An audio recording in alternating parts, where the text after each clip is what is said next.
கோவை மாவட்டம் பொள்ளாச்சி அருகே உள்ள அங்கன்வாடியில் மதியம் உணவு வழங்கப்பட்ட நிலையில் உணவை சாப்பிட்ட குழந்தைகள் மருத்துவமனையில் அனுமதிக்கப்பட்டுள்ளனர். அது தொடர்பான அண்மை செய்தியை பார்த்துக் கொண்டிருக்கிறோம். கூடுதல் விவரங்களை செய்தியாளர் மார்டின் ராஜா வழங்க கேட்கலாம்.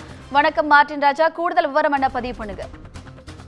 கோவை மாவட்டம் பொள்ளாச்சி தலைமை அரசு மருத்துவமனையிலே இன்று பிற்பகல் மதிய உணவு சாப்பிட்ட குழந்தைகள் 5 குழந்தைகள் அனுமதிக்கப்பட்டார்கள். அவர்களுக்கு வாந்தி பேதி ஏற்பட்டதாக முதற்கட்டமாக தெரிவிக்கப்பட்டது. இதனை பரிசோதித்த மருத்துவர்கள் அந்த 5 குழந்தைகளையும் ஆபத்து கட்டத்தை தாண்டி விட்டதாகவும் எந்தவிதமான உடல் குறைபாடு இல்லை என்றும் அவர்கள் சாப்பிட்ட உணவில் தான் ஏதோ ஒன்று கலந்திருப்பதாக தெரிவித்திருக்கிறார்கள். இதனைத் தொடர்ந்து அங்கு சென்ற கல்வித்துறை அதிகாரிகளும் மருத்துவ குழுவினரும் அங்கே அவர்கள் கோவை மாவட்டம் பொள்ளாச்சி அடுத்த கொல்லம்பட்டி என்ற கிராமத்தில் இருக்கக்கூடிய அங்கன்வாடி மையத்தில் தான் இந்த குழந்தைகள் படித்திருக்கிறார்கள். அவர்களுக்காக பிற்பகல் மதிய உணவு தயார் செய்யப்பட்டிருக்கிறது.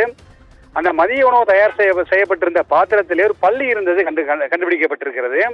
இதனால்தான் இந்த குழந்தைகளுக்கு வாந்தி பேதி ஏற்பட்டிருக்கும் என்றும் இதனால்தான் உடல் உபாதை ஏற்பட்டதாக மருத்துவ அதிகாரிகள் தெரிவிக்கிறார்கள். எனவே மேற்கொண்டு அந்த உணவை யாருக்கும் கொடுக்காமல் நிறுத்தியிருக்கிறார்கள். தற்சமயம் கோவை மாவட்டம் பொள்ளாச்சியிலே இருக்கக்கூடிய அரசு தலைமை மருத்துவமனையில் அந்த குழந்தைகளுக்காக சிகிச்சை நடைபெற்று வருகிறது. யாரும் ஆபத்தாக இல்லை, அனைவரும் நலமாக இருப்பதாக மருத்துவர்கள் தெரிவித்திருக்கிறார்கள். வினிதா, கூடுதல் விவரங்களுக்கு நன்றி மார்டின் ராஜா.